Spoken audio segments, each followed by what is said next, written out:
Lying face down in a puddle of synthetic mud, my first thought was, if one more ant bites my left butt cheek, I am going to commit a felony. Let me tell you, Hollywood is a massive scam. I was currently playing the highly coveted role of Corpse Number 14 in a B-list action movie that had a plot thinner than single-ply toilet paper. The fake blood pooling around my neck was made of cheap, sticky corn syrup, and it was currently attracting every single insect in the greater Los Angeles area. My name is Finn Gallagher. In my past life, by which I mean 3 years ago, I was the chief financial fixer and crisis accountant for a rather notorious organized crime syndicate back in Chicago. But when the feds busted the operation and my former bosses started singing to the FBI like a choir of aggressive angels, I packed my bags, drained my offshore accounts, and fled to the sunny West Coast. My life goal now was wonderfully simple, absolute undisturbed mediocrity. Being an extra in Hollywood was the perfect gig.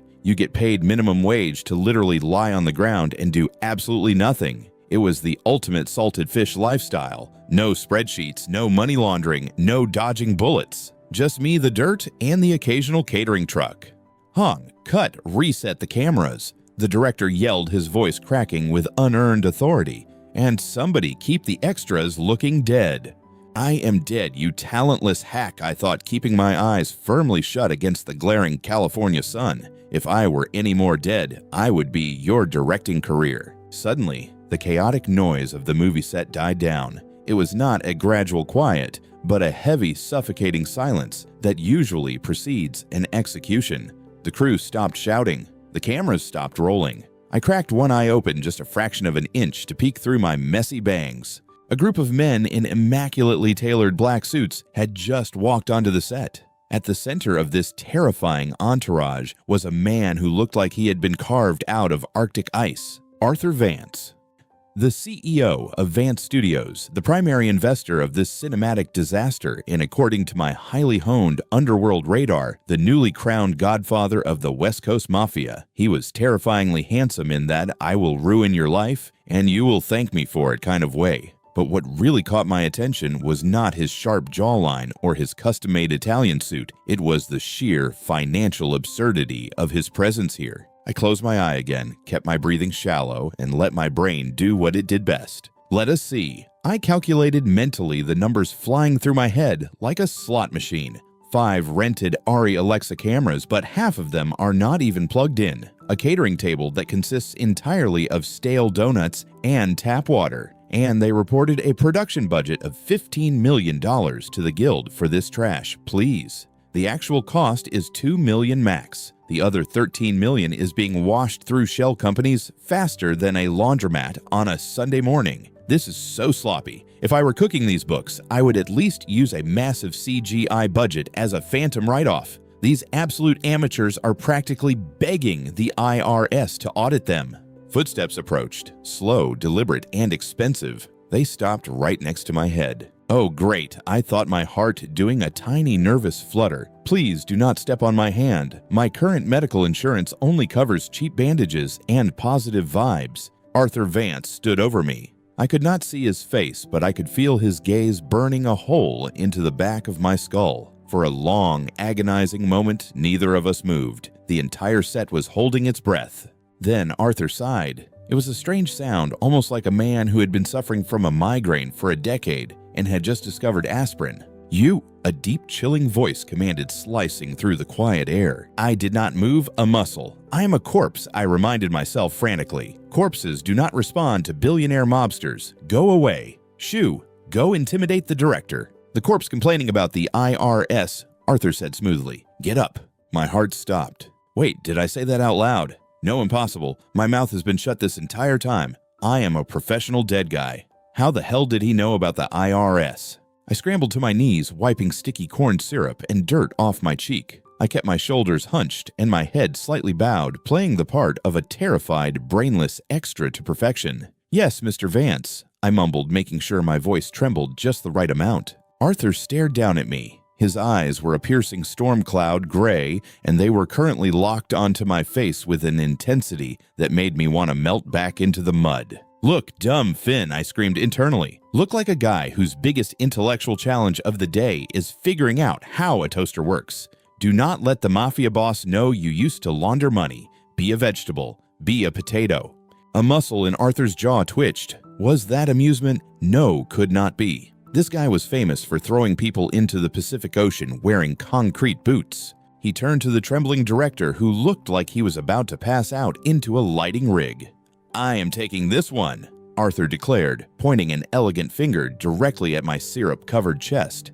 Taking him, sir. The director stammered, sweating profusely. But he is corpse number 14. Not anymore, Arthur replied, his tone leaving absolutely zero room for argument. He is my new personal assistant. Excuse me. The mental gong in my head was deafening. Assistant to a mob boss. Do I look like I want a 401k with a side of bullet wounds? I came to Los Angeles to do nothing. I want to eat cheap tacos, sleep for 12 hours a day, and watch reality TV. I refuse. I absolutely unequivocally refuse. Arthur's gaze snapped back to me. He tilted his head slightly and his lips parted into a faint, terrifyingly knowing smile. The salary is $10,000 a week, Arthur said quietly, just loud enough for me to hear. And you can eat all the tacos you want. I froze. My brain did a rapid, involuntary calculation. $10,000 a week. That was enough to buy a very nice couch to lie on. Hell, for that kind of money, I could buy the whole damn taco truck.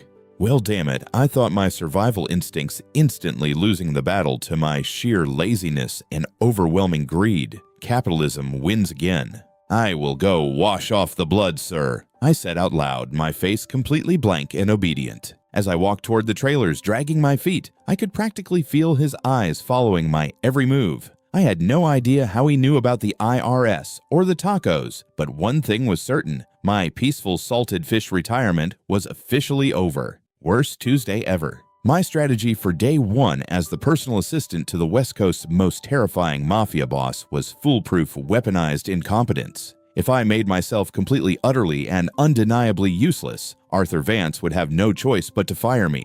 He would probably toss a fat severance check at my head to buy my silence, and I could happily go back to my glorious, unbothered life of playing dead on B-movie film sets.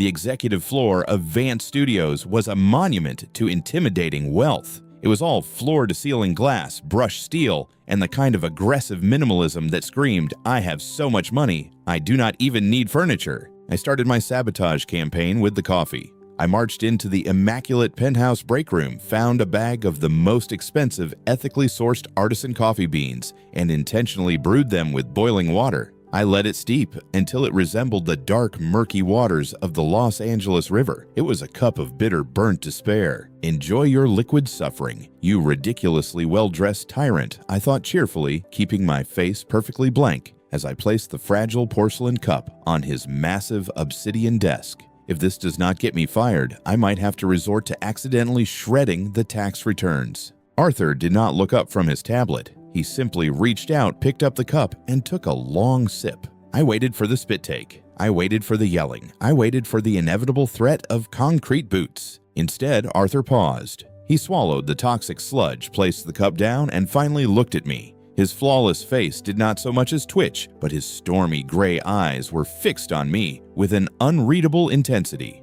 Fascinating technique, Finn. He murmured, his deep voice vibrating in the quiet room. It tastes exactly like sheer resentment. Go bring me the revised budget files for the new action sequence. Damn it, I screamed internally, bowing my head respectfully and scurrying out of the room. The man has the taste buds of a feral raccoon. What kind of billionaire drinks mud and asks for more? When I returned with the files, I decided to escalate to Phase 2, physical clumsiness. I made sure my shoelaces were slightly loose. As I approached his desk, I hooked my own toe behind my ankle and pitched forward, letting out a perfectly calculated, pathetic yelp. The thick stack of budget files flew out of my hand, scattering across the pristine carpet like a paper snowstorm. I braced myself for the impact of the floor, ready to apologize profusely and look like an absolute idiot. But I never hit the ground. Arthur moved with a speed that was frankly unnatural for a guy in a three-piece suit. His large, warm hand shot out and clamped firmly around my wrist, halting my fall mid-air with terrifying ease. Oh God, he has the grip strength of a silverback gorilla. My brain instantly panicked. He is going to snap my arm like a dry twig. I am sorry. I will make better coffee. I will wash your cars. Just do not break my drawing hand." But Arthur did not break my arm. In fact, the moment his skin made contact with mine, something incredibly bizarre happened. Arthur gasped. It was not a gasp of shock or anger, but a sharp intake of breath like a drowning man breaking the surface of the water. His eyes widened, his pupils dilating as he stared blankly at the wall behind me. The tension in his broad shoulders completely vanished, and a look of profound, almost religious relief washed over his sharp features. We stayed frozen like that for 5 agonizing seconds. Me suspended at an awkward 45-degree angle, and the most dangerous man in Los Angeles holding my wrist, looking like he had just discovered nirvana. Is he having a stroke, I wondered, my inner voice frantic. Should I call an ambulance or the mob doctor? Do mobs still have underground doctors, or do they just use WebMD now? Slowly, Arthur blinked. He looked down at me, his expression softening into something dangerously close to vulnerability. Then, abruptly, he let go. I crashed to the floor, landing unceremoniously in a pile of scattered budget reports. "Clean this up," Arthur said. His voice was slightly hoarse, completely lacking its usual icy edge. He turned around and walked over to the floor-to-ceiling window, looking out over the Los Angeles skyline, leaving me completely baffled on the carpet. That incident marked the beginning of a very weird, very uncomfortable new dynamic. Over the next few days, Arthur Vance became clingy. There was no other word for it. The ruthless, untouchable Mafia boss suddenly found a million ridiculous excuses to initiate physical contact with his bumbling assistant. If I handed him a pen, his fingers would deliberately brush against mine, lingering for a second too long. If we were walking down the hallway and a producer passed by, Arthur would place a heavy, warm hand squarely between my shoulder blades to guide me out of the way. Once he actually stopped a multi-million-dollar pitch meeting just to reach over and fix my slightly crooked tie, his knuckles grazing my throat in the process. Each time he touched me, I noticed that same strange phenomenon. He would close his eyes for a fraction of a second, let out an imperceptible sigh, and look entirely at peace. My internal monologue, meanwhile, was experiencing a Category 5 meltdown. "He is a pervert," I shrieked in my own head, while Arthur casually rested his hand on my shoulder to look at a spreadsheet on my monitor. A very handsome, terrifying Mafia pervert. Is he touch-starved?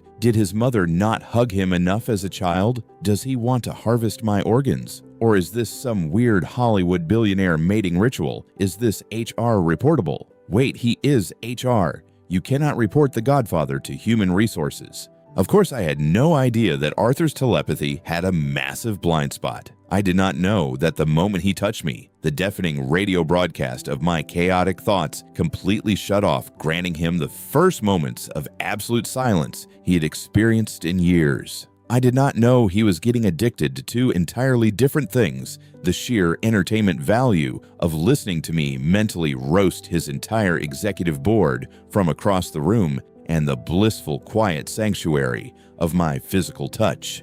I just thought he was a creep with boundary issues. By Friday, I was exhausted. Maintaining my idiot facade while simultaneously trying to dodge the physical advances of a touch-starved mobster was a full-time job.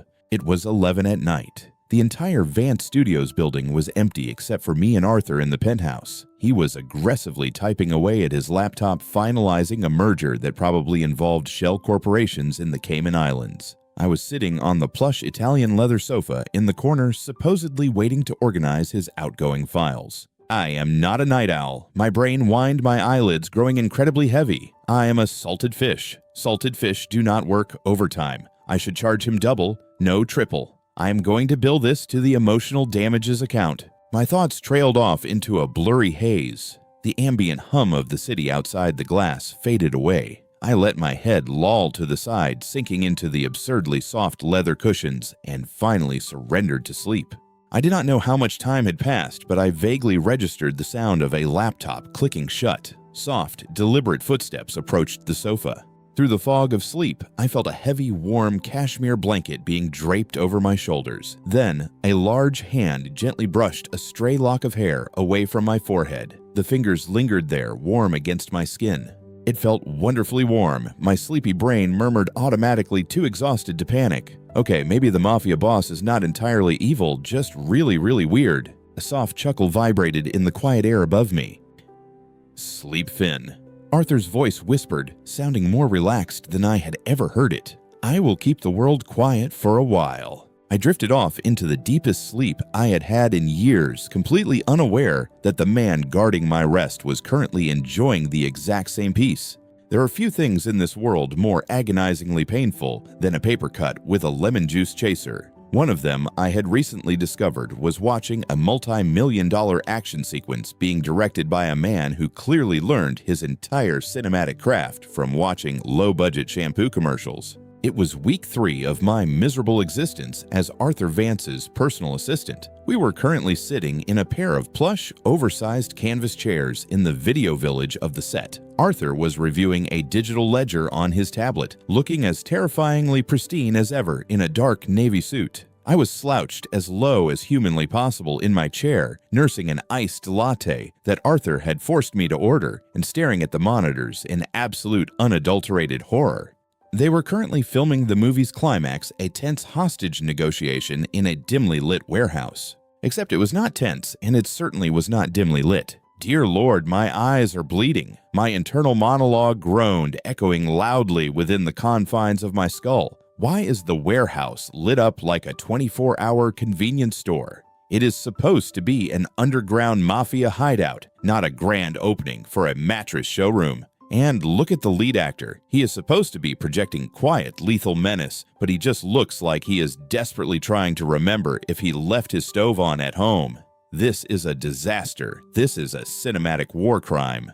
I took a long, aggressive sip of my latte. In my past life as a cartel accountant, I had set up dozens of fake production companies to wash dirty cash. To make the IRS audits look legitimate, I actually had to read a mountain of books on filmmaking budget allocation and cinematography. I did not want to learn any of it. I just wanted to balance the books and go to sleep. But unfortunately, I had a photographic memory for useless information. The blocking is completely atrocious. I continued to rant mentally, watching the monitor with a mix of fascination and sheer disgust. The camera is completely flat. It is a medium shot at eye level. You do not shoot a villain at eye level. You drop the camera down, give it a low angle, make him loom over the lens like a predator, and for the love of God, kill that massive fill light on the left. Give him some shadows. Have these people never heard of chiaroscuro? This movie is not just going to bomb, it is going to take Vance Studios down with it, and then I am going to be out of a job, and I will have to actually start running from the Chicago mob again. I do not want to run. Cardio is the enemy of a peaceful life. Beside me, Arthur suddenly stopped tapping on his tablet. He slowly lowered the device to his lap, his expression completely unreadable. He turned his head, his stormy gray eyes locking onto the monitor. Then he stood up. The movement instantly silenced the entire video village. The producers flinched. The script supervisor stopped breathing. Even the director, a sweaty, anxious man named Jenkins, froze mid-shout and whipped his head around to face the ultimate boss. Jenkins. Arthur's voice cut through the heavy silence on set like a razor blade sliding through silk. "Yes, Mr. Vance," Jenkins stammered, practically vibrating with fear. Arthur slipped one hand into his trouser pocket, exuding an aura of absolute terrifying authority. "Stop the shoot. The lighting is completely wrong." I blinked, nearly choking on an ice cube. "Wait, what?" "Wrong, sir," Jenkins squeaked. "It looks like a mattress showroom," Arthur said coldly. My jaw actually dropped. Did he just say what I was thinking? Coincidence? It has to be a coincidence. Even a blind man could see this lighting sucks. "Kill the fill light on the left." Arthur continued, his voice echoing across the silent warehouse.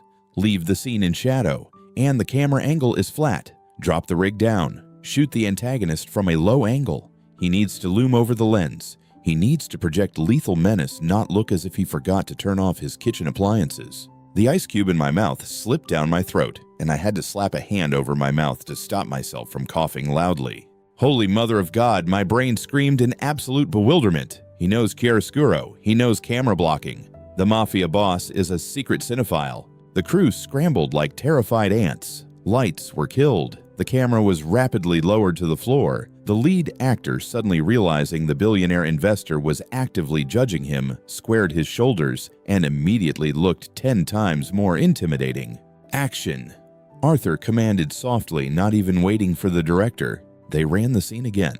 I stared at the monitor, entirely mesmerized. The difference was night and day. The shadows carved sharp, menacing lines across the actor's face. The low angle made him look like a towering god of destruction. The tension in the scene spiked so high you could practically cut it with a knife. It went from a cheap sitcom parody to a gritty, high-stakes thriller in the span of 3 minutes. Cut! That was brilliant. Absolutely brilliant. Jenkins cheered, wiping sweat from his forehead, looking at Arthur as if the Mafia boss were the second coming of Steven Spielberg. Arthur did not acknowledge the praise. He simply walked back to his chair and sat down next to me. I could not help it. I turned my head and stared at his sharp profile. My salted fish heart, which usually only beat faster for a good nap or a tax loophole, gave a strange, respectful thump. Wow, I thought my internal voice dripping with genuine awe. I judged him completely wrong. Beneath that terrifying, murder-happy extortionist exterior beats the heart of a true auteur. He is an artistic mobster. He probably goes home, drinks expensive wine, and watches French New Wave cinema in the dark. That is weirdly poetic and kind of incredibly cool. Arthur's hand, which had been resting on the armrest, suddenly twitched. The corners of his lips curved upward into a very small, very distinct smirk. It was a look of pure, unadulterated smugness. He casually reached over his large hand, warmly gripping my shoulder. As soon as his skin touched mine through the thin fabric of my shirt, his shoulders dropped a fraction of an inch, the invisible weight of the world seemingly vanishing from his posture. Oh great, the touch-starved weirdo is back. My brain immediately complained, completely ruining the majestic image I had just built of him. Do not touch me. Your artistic aura is rubbing off on my cheap clothes. But Arthur did not let go, and honestly his hand was really warm, and the canvas chair was getting uncomfortable. So I just sighed and let him use me as a human stress ball. If this was the price of keeping my $10,000 a week job of sitting in a chair, I supposed I could endure it. That evening, the shoot wrapped late. It was past midnight when Arthur and I stepped out of the studio gates. His sleek, bulletproof black SUV was idling by the curb, the driver standing at attention. "Sir, your dinner reservation at Le Bernardin was canceled due to the delay," the driver reported nervously.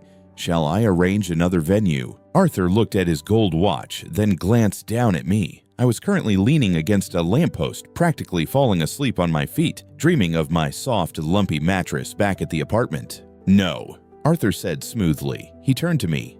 "Finn, you mentioned something about tacos earlier this week." My eyes snapped open. "Tacos? Did I? I mean, I am always thinking about tacos, but I did not think I actually requested them. Is this a trap? Is he going to take me to an abandoned alleyway and shoot me?" "I know a place," I said cautiously, my survival instincts warring with my empty stomach. "But it is not exactly Michelin-starred. It is a food truck in East LA. They probably do not even have a health inspection certificate." "Perfect," Arthur replied, opening the door of the SUV himself and gesturing for me to get in. 20 minutes later, the terrifying godfather of the West Coast Mafia was standing on a dimly lit street corner in East LA, wearing a bespoke suit that cost more than the food truck itself, holding a paper plate loaded with 4 al pastor tacos. I watched him with wide eyes, fully expecting him to take one bite, declare it peasant food, and have the truck owner executed. Instead, Arthur took a bite, chewed thoughtfully, and nodded. "The marinade is excellent." I cannot believe my eyes, I thought happily, shoving a taco into my own mouth, the spicy, greasy pork acting as an instant cure for my exhaustion. He is actually eating it. The terrifying mob boss is eating street meat. He is a man of the people, a violent, extortionist man of the people, but still. We stood side by side, leaning against the hood of the bulletproof SUV under the flickering orange glow of a street lamp. The Los Angeles night air was cool, carrying the scent of cilantro, roasted onions, and distant car exhaust. For the first time since I took this ridiculous job, I did not feel like a hostage. I just felt like 2 guys grabbing a late-night bite after a long, stupid day at work. I turned my head to look at him, realizing a drop of red salsa had landed right on the corner of his perfect, sharp jawline. It looked so absurdly out of place that I actually let out a snort of laughter. "What?" Arthur asked, his deep voice rumbling quietly. Without thinking, my brain totally bypassed my usual survival protocols. I reached up with my thumb and wiped the drop of salsa off his jaw. The moment my thumb brushed against his skin, Arthur went perfectly, frighteningly still. Oh crap, my internal alarm blared, panic flooding my veins. I just touched the boss. I just wiped his face like he is a toddler. He is going to break my fingers. He is going to fire me. But my panicked thoughts were completely silent to him in that moment. Arthur did not move away. He just stood there looking down at me, his gray eyes darkening under the street lamp. The chaos of the city around us seemed to fade into a muted hum. He slowly raised his own hand, his long, elegant fingers lightly catching my wrist before I could pull my hand away. He did not grip it tightly. He just held it there, his thumb resting over my erratic pulse, his eyes searching my face in the quiet darkness. "Thank you, Finn," Arthur murmured, his voice softer than I had ever heard it. And for some strange reason, I knew he was not just talking about the salsa. My heart did that weird, uncomfortable thump again. "This is bad," my inner voice whispered frantically as we stood there in the quiet LA night. "This is very, very bad. I think the salted fish might accidentally be falling for the fishermen. If you are going to send a professional hitman across the country to assassinate me, at least have the professional courtesy to send someone who knows how to tie a proper slipknot." It was a Tuesday afternoon. The sun was baking the asphalt of the studio backlot, and I was currently hiding behind a towering rack of vintage costumes, clutching a clipboard like a shield. My heart was hammering against my ribs, but it was not out of fear. It was out of sheer, unadulterated professional offense. My former employers in the Chicago mob had finally tracked me down. And who did they send to eliminate their rogue runaway accountant? Frankie Fumbles Marcone. "Frankie," I screamed internally, my brain a whirlwind of absolute disgust. They sent Frankie, the guy who once accidentally glued his own hand to a steering wheel during a getaway. I am a master of financial subterfuge.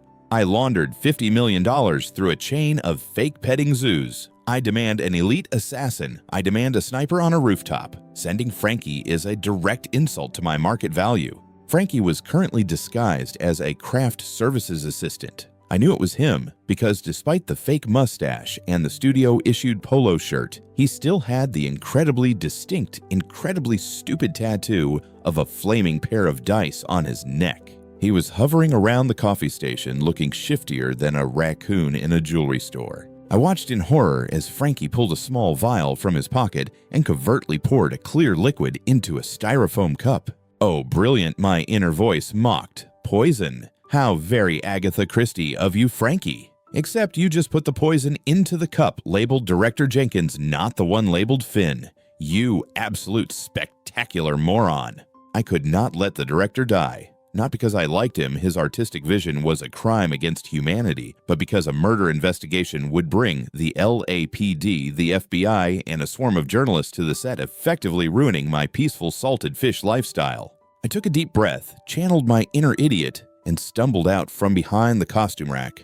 "Oh wow, look at the time," I yelled, executing a perfectly calculated, clumsy jog toward the coffee table. As I approached Director Jenkins, who was just reaching for his poison cup, I tripped over a heavily taped power cord. I flailed my arms, letting out a pathetic yelp, and crashed directly into the table. The poison coffee went flying, splashing harmlessly onto the dirt, while I landed face first in a tray of assorted muffins. "Finn, you clumsy idiot," Jenkins shrieked, wiping spilled water off his cargo shorts. "I am so sorry my shoelaces were untied," I babbled, sitting up with a blueberry muffin squashed against my cheek. "Nailed it," I thought smugly. "Give me an Oscar. Give me two."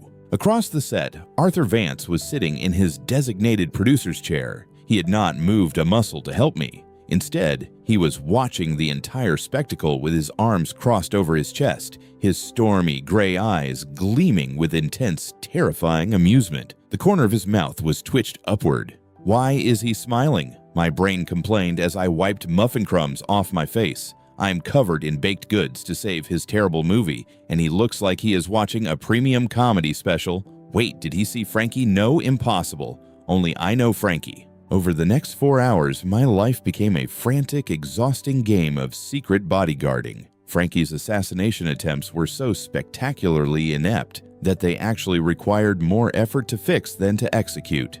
When Frankie tried to drop a stage light on my head from the catwalk, he accidentally targeted the lead actor's stunt double. I had to accidentally throw a heavy script binder at the stuntman's knees to knock him out of the way, just in time. When Frankie attempted to sabotage the brakes on the golf cart I was supposed to drive, I had to pretend I lost the keys, forcing us to walk across the massive lot. I am sweating. I complained to myself, trudging behind Arthur as we headed toward his trailer. I am actually perspiring. This violates my core philosophy. I am doing the work of a highly paid security detail, and I am only getting paid to hold an iPad. I should invoice the Chicago mob for my labor. Arthur paused at the steps of his luxurious trailer. He did not turn around, but his broad shoulders shook slightly, almost as if he was suppressing a laugh. "You seem out of breath, Finn. Perhaps you should rest inside."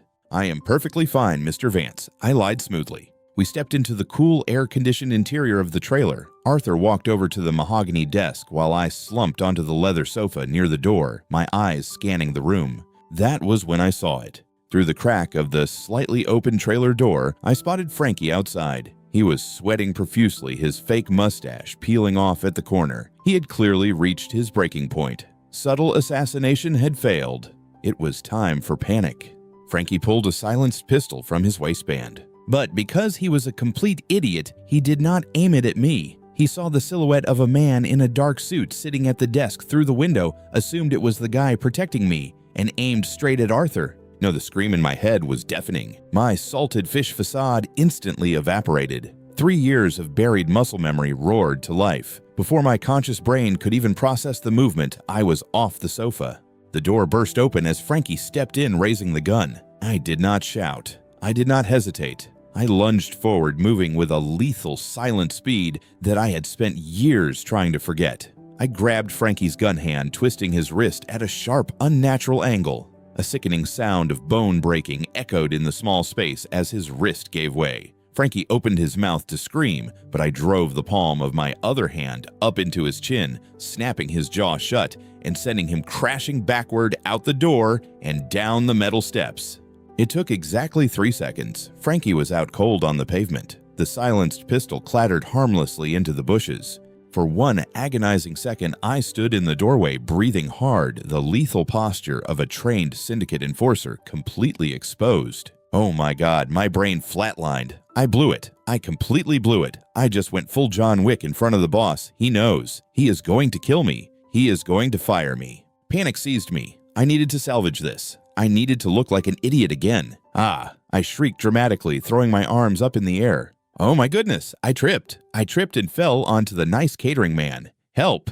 I threw myself dramatically onto the floor of the trailer, covering my head and waiting for Arthur to demand answers or worse, pull his own gun on me. But that did not happen. Instead, heavy footsteps crossed the floor in a split second. Strong arms wrapped around me, hauling me up from the floor and pressing my face firmly against a broad, solid chest. Guards. Arthur's voice thundered, echoing with a terrifying primal fury that shook the walls of the trailer. Take the trash outside, now. Men in black suits swarmed the area, instantly dragging the unconscious Frankie away. But Arthur did not let me go. He kept his arms securely wrapped around my shoulders, shielding my body with his own. One of his large hands was pressed against the back of my neck, his fingers tangled in my hair. The moment his skin touched mine, the frantic, terrified screaming in my mind was met with an ocean of absolute heavy silence. I froze my cheek, pressed flat against the expensive fabric of his suit jacket. Beneath the calm, terrifying exterior of the West Coast Mafia boss, I could hear his heartbeat. It was not the slow, measured rhythm of a cold-blooded killer. It was hammering against his ribs fast and erratic, betraying a panic he refused to show on his face.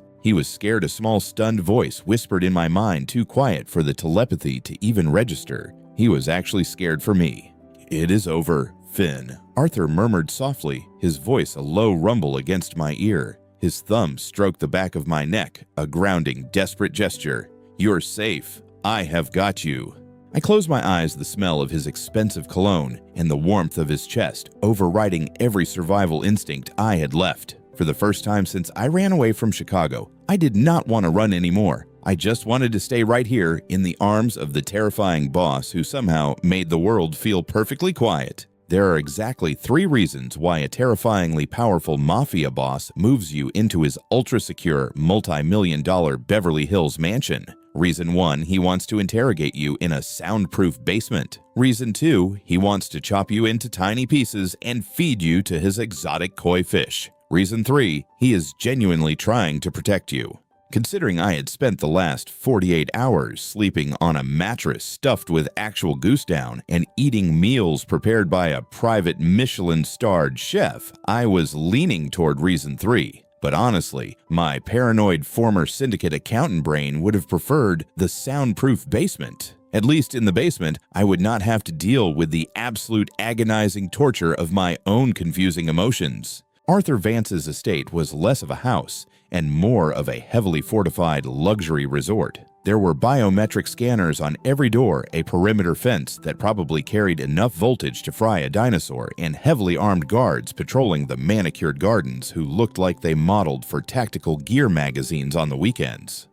House arrest, I muttered to myself, sinking deeper into the ridiculously plush velvet sofa in the private library. I am a hostage to luxury, a prisoner of capitalism. This is the worst. Who am I kidding? My internal voice immediately countered. This is fantastic. The air conditioning is set to a perfect 69 degrees, the fridge is stocked with imported sparkling water, and I have not had to look at a spreadsheet in 3 days. I am the most successful salted fish in the history of the ocean. But my peaceful aquatic retirement was constantly interrupted by the looming terrifying presence of the fisherman himself. Arthur had been working from home since the incident with Frankie the incompetent assassin, and spending 24 hours a day in close proximity to Arthur Vance was doing terrible, dangerous things to my blood pressure. Take yesterday afternoon, for example. I had wandered out of the library looking for the kitchen to acquire a mid-afternoon snack and accidentally took a wrong turn down the west wing. I opened a heavy oak door, fully expecting to find a pantry. Instead, I found the home gym. And I found Arthur. He was in the middle of a brutal workout. He was wearing a pair of low-slung dark gray sweatpants and absolutely nothing else. His back was to me as he did pull-ups, and the sheer, terrifying perfection of his musculature hit my retinas like a flashbang grenade. Holy Mother of God, my brain had shrieked instantly, abandoning every single survival instinct I possessed in favor of pure, unadulterated thirst. What is that? Are those actual literal muscles? He looks like a Greek god who decided Olympus was too boring and decided to come to Los Angeles to model underwear and do organized crime. Look at those shoulders. You could land a commercial airplane on those shoulders. Arthur had frozen mid-pull-up. His entire body tensed, the veins in his arms popping. I stood paralyzed in the doorway, completely oblivious to the fact that I was currently broadcasting a highly explicit rated R audio commentary directly into his brain. If he turns around, I am going to die. My internal monologue had continued escalating rapidly. If he has an 8-pack, I am going to spontaneously combust. No, wait, please turn around. Let me see the abs. Just a quick peek. For science. I need to know if you can grate premium Italian cheese on those things. Arthur had dropped from the pull-up bar so fast he nearly stumbled. He spun around, grabbing a white towel from the bench and aggressively pressing it to his face. His chest was heaving, his skin glistening with sweat, and his ears, which was the craziest part, were burning a bright, vibrant shade of crimson. Finn. Arthur had choked out, sounding like he was suffocating. He grabbed a stainless steel water bottle and practically downed the entire thing in 3 seconds. Did you need something? I need a cold shower, my brain yelled, and maybe a priest or a cardiologist.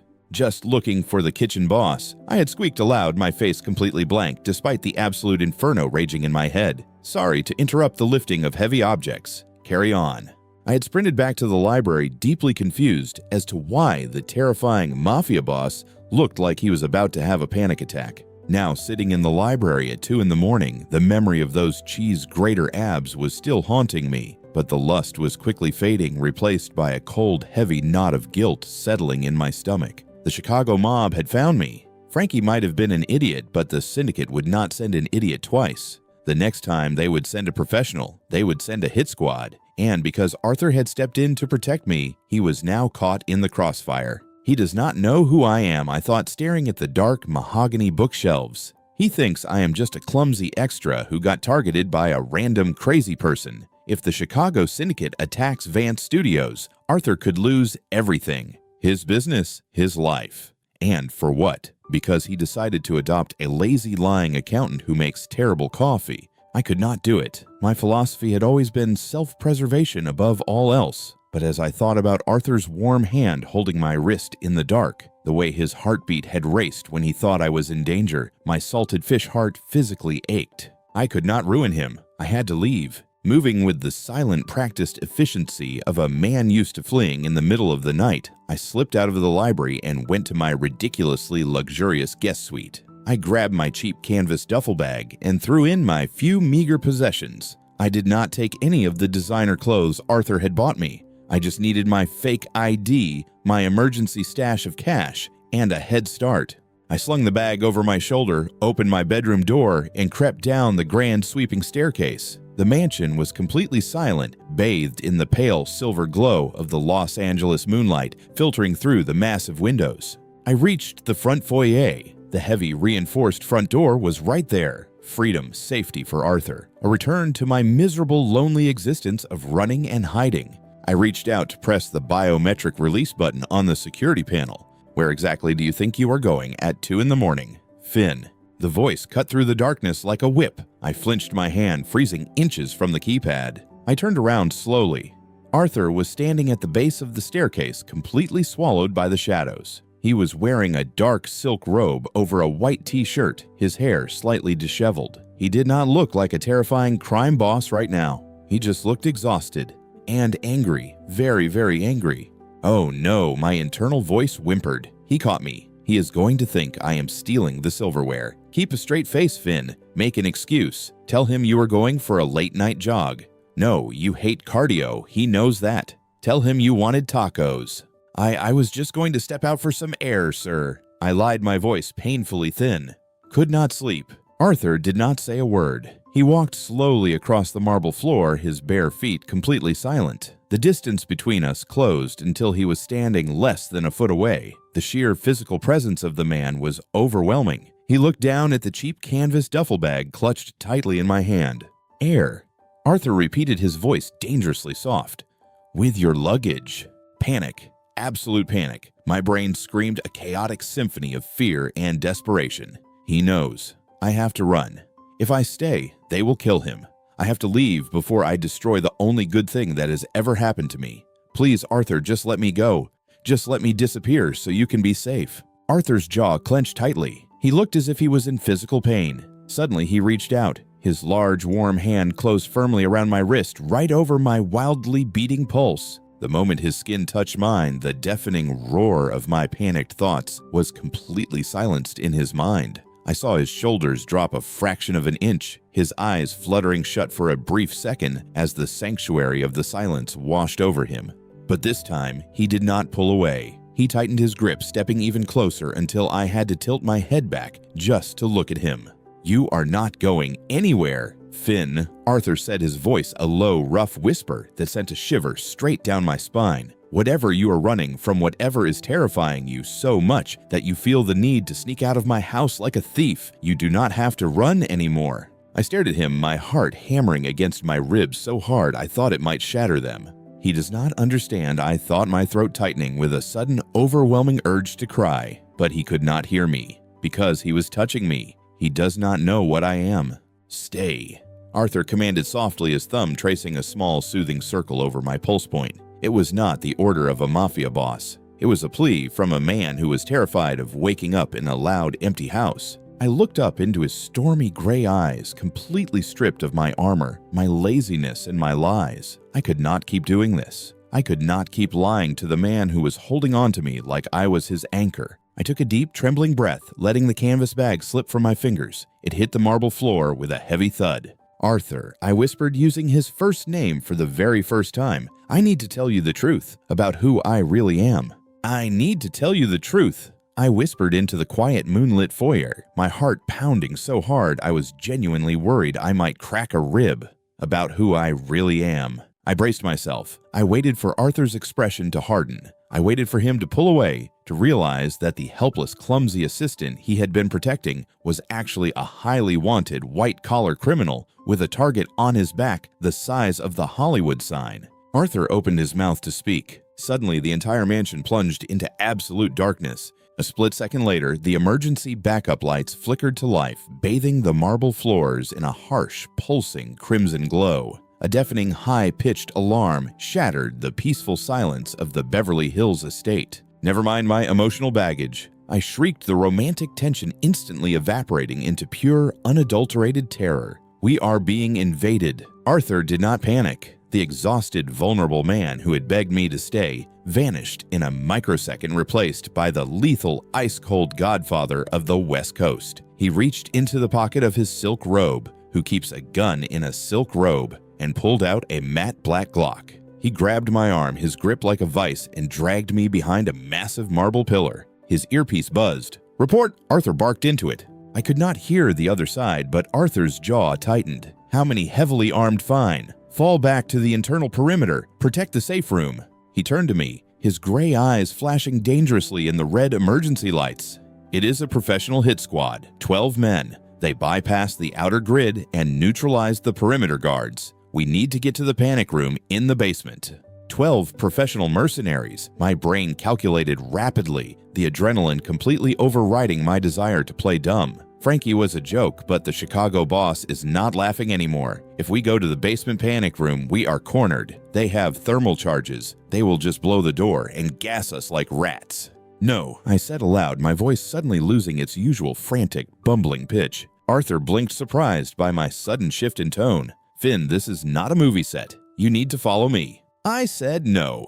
I interrupted, grabbing his wrist and pulling him toward the west wing instead of the basement stairs.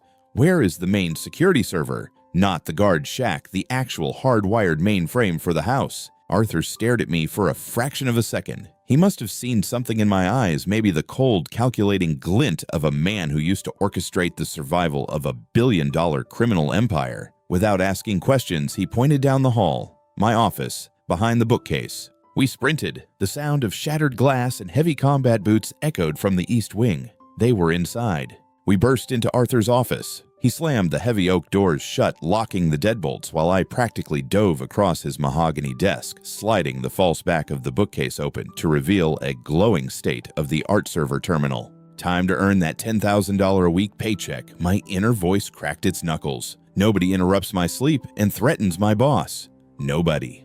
I dropped into the leather chair, my fingers flying across the mechanical keyboard with a blinding, frantic speed. The code for Arthur's impenetrable smart home security system was complex, but to a guy who had routinely hacked the IRS database to erase tax anomalies, it was basically a child's puzzle. "What are you doing?" Arthur asked, standing by the door with his gun raised, watching me type at a speed that defied human biology. "I am hacking your house," I replied flatly, my eyes locked on the scrolling lines of green code on the monitor. "Your guards are currently engaging them in the grand hallway. It is a fatal funnel. They are going to get slaughtered." I tapped into the internal comms system, overriding the head of security's channel. "Security team, this is Finn. Fall back to Sector 4 immediately. Do not engage." "Who the hell is this? We cannot fall back." A gruff voice yelled through the speakers, accompanied by the sound of automatic gunfire. "Do it now, or you are going to get flanked from the kitchen," I barked with the absolute authority of a man who used to order around cartels. Arthur tapped his own earpiece. "Do what he says." The guards retreated. On my screen, I watched the thermal signatures of the 12 assassins push forward, swarming into the narrow corridor of Sector 3, thinking they had the upper hand. Idiots, I thought with a vicious smirk. I hit the enter key. Heavy reinforced steel blast doors slammed down at both ends of Sector 3, trapping all 12 assassins inside a windowless, concrete reinforced hallway. "Got them," I whispered, but I was not done. "Let us make them suffer." My fingers danced across the keyboard. I hacked into the mansion's climate control and the internal entertainment system. First, I dropped the temperature in Sector 3 to a freezing 30 degrees. Then I turned on the fire suppression sprinklers, drenching them in freezing water to completely blind their thermal optics. Finally, I routed the audio from Arthur's living room directly into the trapped hallway, cranking the volume to 120 decibels. A split second later, the deafening, horrific sound of a children's pop music cover song blasted through the mansion's speakers. I leaned back in the leather chair, letting out a long, satisfied exhale. Threat neutralized. You can call the LAPD to come collect them. They are not going anywhere, though they might need intense psychological therapy after an hour of that song. Silence fell over the office, save for the faint, muffled sound of the obnoxious music echoing through the walls. I slowly spun the chair round. The adrenaline crash hit me like a freight train. My hands started to shake. Arthur was standing by the door. His gun was lowered. He was staring at me as if he had never seen me before in his life. The sheer, overwhelming intensity in his gray eyes was hot enough to melt titanium. Oh God, my internal monologue rebooted in a panic. I just exposed myself. I just orchestrated a tactical defense using military-grade hacking skills. I am the worst salted fish in the world. Act dumb, Finn. Act dumb. So, I chuckled nervously, rubbing the back of my neck. Funny story, I took a coding boot camp online last year. Really good value. Only $40. Anyway, I think I broke your thermostat. Arthur did not say a word. He crossed the room in 3 long, predatory strides. Before I could even stand up, he grabbed the lapels of my jacket, hauled me out of the chair, and slammed his mouth against mine. My brain completely short-circuited. It was not a gentle kiss. It was a collision. It was desperate, fierce, and completely consuming. His lips were hot, his hands possessively tangling in my hair, anchoring me to him, as if he was afraid I would vanish into thin air. Every single panicked thought in my head was instantly obliterated, replaced by a roaring rush of pure electrifying heat. I gasped against his mouth, and that was all the permission he needed. He deepened the kiss, stealing the breath from my lungs until my knees literally went weak. I had to grip his broad shoulders just to stay standing, and my fingers digging into the silk of his robe. When he finally pulled away, we were both panting. Our foreheads rested against each other. Arthur. I breathed out, completely dazed. What? I know, Finn. Arthur murmured, his voice a low, rough vibration against my lips. He did not let go of me. His thumb was gently stroking my cheek. You know what? I asked my brain, still struggling to process oxygen. Arthur smiled. It was not his terrifying Mafia smirk. It was a genuine, devastatingly handsome smile. Everything. I know that you were the chief accountant for the Chicago syndicate. I know that you laundered $50 million through a chain of fake petting zoos. I know that you hate cardio. I know you cleaned up after Frankie, the incompetent assassin. And I know that you put out the wrong coffee that first week just to spite me. I froze. The blood drained from my face. Wait, how could he possibly know about the petting zoos or the coffee? I never told anyone about the coffee. Are there cameras in my head? Arthur let out a rich, deep laugh. It was a beautiful sound, and it completely terrified me. No, Finn, there are no cameras in your head, Arthur said softly, his eyes dancing with amusement. I stopped breathing. Did he just answer my thought? Yes, Arthur whispered, answering my thought again. Since I was a child, I have been able to hear the thoughts of everyone around me. It was a loud, miserable curse. Until you. I stared at him, my jaw practically hitting the floor. He reads minds. He reads minds. He reads my mind. The realization hit me like a piano falling from a 10-story building. The memories of the last few months flashed before my eyes. The times I mentally complained about his terrible movies. The times I narrated Frankie's assassination attempts. And then the home gym. Oh my God, my inner voice shrieked, the volume cranking up to 1,000,000 decibels. He heard me. He heard me talk about his abs. He heard me compare his muscles to a premium Italian cheese grater. I am going to throw myself out of this window. Let me die. Let the Chicago mob take me. Arthur threw his head back and laughed genuinely, loudly, laughed. He pulled me flush against his chest, wrapping his arms securely around my waist. The moment his skin pressed fully against mine, my internal screaming vanished from his mind, replaced by the blissful, heavy silence he was so addicted to.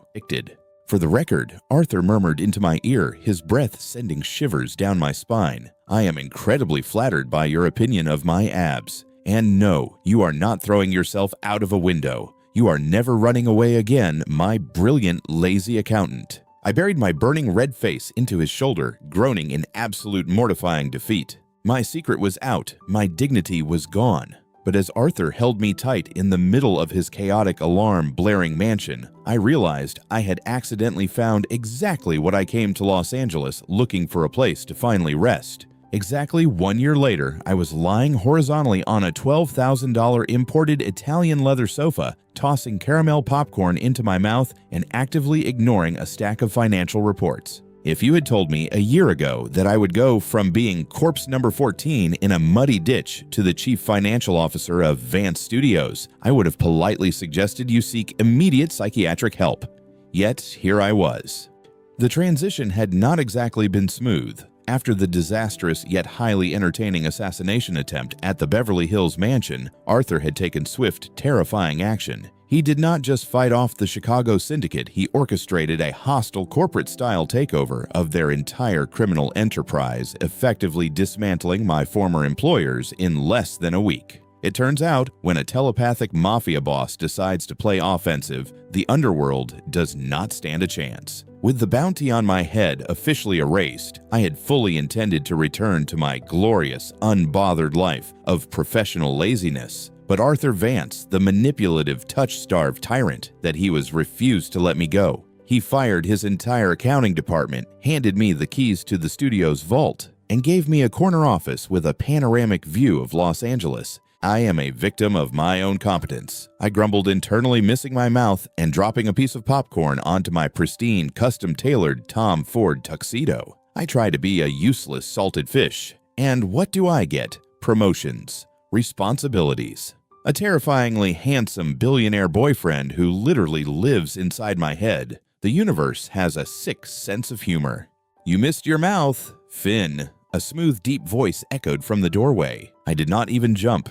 I simply tilted my head back over the armrest of the sofa to see Arthur standing there. He was wearing a classic black tuxedo that fit his broad shoulders so perfectly it should have been illegal. His stormy gray eyes were fixed on the rogue piece of popcorn resting on my lapel, his lips curving into that familiar, infuriatingly fond smirk. I did not miss, I said aloud, brushing the popcorn off. I was just feeding the suit. It is a very expensive suit. It requires sustenance. Also, stop eavesdropping on my internal monologue, I added, mentally glaring at the ceiling. A man is entitled to some mental privacy when he is complaining about his sugar daddy. Arthur chuckled, walking across the spacious office. I am not your sugar daddy, Finn. I am your employer and, currently, your date. We have a premiere to attend. He reached down, offering me his hand. I looked at it for a second. Even after a year, the novelty of our bizarre dynamic had not worn off. I placed my hand in his, letting him pull me up from the sofa. The moment our skin made contact, I felt the subtle, immediate shift in Arthur's posture. The invisible tension that always tightened his jaw completely vanished. His shoulders relaxed. He let out a quiet, almost imperceptible sigh as the deafening roar of the city's thoughts was instantly replaced by the absolute grounding silence of my touch. He did not let go of my hand. He brought it up to his lips, pressing a warm kiss against my knuckles. "Ready?" he asked softly, his eyes locking onto mine with an intensity that still made my heart do a stupid, erratic flutter. Ready to watch the movie I accidentally directed through the power of telepathic complaining. I grinned. Absolutely. The premiere of Shadows of the Syndicate. The very same movie I had brutally critiqued from a canvas chair 12 months ago was an absolute madhouse. The studio had rented out the iconic TCL Chinese Theater in Hollywood. The red carpet was blindingly bright, lined with hundreds of screaming fans and aggressive paparazzi. As Arthur's bulletproof SUV pulled up to the curb, I felt a familiar wave of social anxiety wash over me. Too many people. My brain panicked, the internal volume cranking up to maximum. Too many cameras. What if I trip? What if the zipper on my pants breaks? What if they ask me a question about the production budget and I accidentally tell them how much money we successfully washed through the catering department? Oh God, I should have stayed on the sofa. Arthur, who was stepping out of the car ahead of me, paused. He turned back, reached into the vehicle, and firmly grabbed my hand. "Your zipper is fine, Finn," Arthur murmured, leaning in so close only I could hear him. "And if anyone asks about the catering budget, just smile and look mysterious. I will handle the rest. I always do."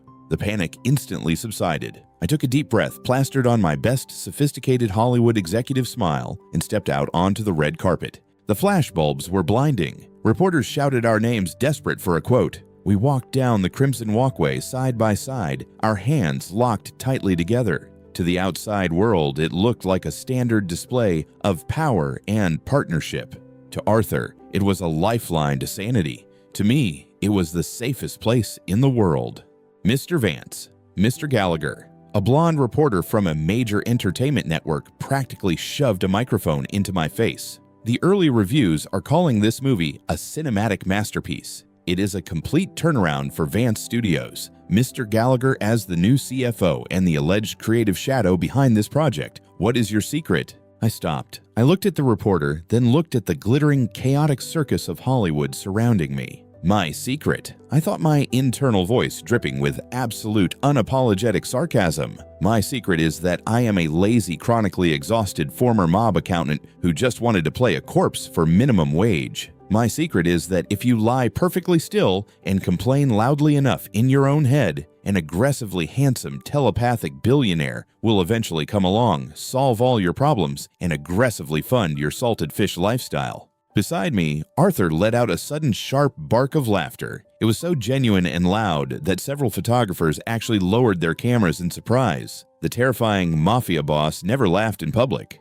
He looked down at me, his eyes crinkling at the corners with pure, unadulterated adoration, fully aware of the ridiculous, chaotic monologue running through my head. I squeezed his hand, turning back to the reporter with a perfectly polite, completely diplomatic smile. The secret, I said aloud, my voice smooth and professional, is simply surrounding yourself with people who truly listen to you, even when you are not speaking. The reporter swooned over the romantic quote. Arthur just smiled, his thumb gently stroking the back of my hand. As we walked away from the cameras and into the dimly lit, quiet sanctuary of the theater, the deafening noise of the world faded into the background. I was not running anymore. I was not hiding. I was just Finn Gallagher, the most successful, loudly thinking salted fish in Hollywood. And I had finally found a fisherman who loved the noise just as much as he loved the quiet. Not bad for a guy who used to get paid to lie in the mud, I thought happily, leaning my shoulder against Arthur's arm. Not bad at all, Arthur's voice murmured softly in my ear, pulling me closer into the dark.